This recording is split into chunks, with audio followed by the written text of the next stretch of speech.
Hi friends, welcome back to our channel. ఎలాగున్నా friends, బాగున్నారా? మేమైతే చాలా బాగున్నాం. అలాగే మీరు కూడా బాగుండాలని మనస్ఫూర్తిగా కోరుకుంటున్నాను. మీ ముందుగా శ్రీరామనవమి శుభాకాంక్షలు అండి. అందరు బాగా జరుపుకున్నారా? మేమైతే బాగా జరుపుకున్నాం. ఆ దేవుడు ఆశీస్సులు అందరిపైన ఉన్నారని మనస్ఫూర్తిగా కోరుకుంటున్నాను. నేను ఎలా పూజ చేసుకున్నానో చూసేయండి. ఇంట్లో ఫ్రెండ్స్ ఉన్న పుల్లతోటి దేవుళ్ళకి అలంకరణ చేసి వడపప్పు, పానకం, టెంకాయ ఎందుకు కొట్టాను ఫ్రెండ్స్. మంచిగా అనిపించింది అన్నమాట.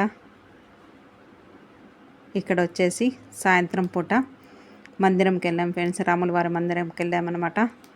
చూడండి, నాతో పాటు మీరు కూడా దర్శనం చేసుకోండి. రాముడు, సీత, లక్ష్మణుడు, ఆంజనేయ స్వామి చూస్తుంటే కన్నుల విందుగా అనిపిస్తుందండి. రాముల వారు చూడండి ఎంత బాగున్నారో. అలాగే ఇక్కడ ఇంటి దగ్గరికి పల్లకి వచ్చిందండి రాముల వారిది. ఇక్కడ చూడండి అందరూ పల్లకి వచ్చిందనమాట. అలా పోతే ఇక్కడ వచ్చేసి పిల్లలు రాముడు, సీతగా మంచిగా తయారయ్యారనమాట. అలాగే ప్రసాదం వచ్చేసి మంచిగా ఉన్నదండి. ఎక్కడైనా దేవుళ్ళ దగ్గర ప్రసాదం పెడతారు కదా,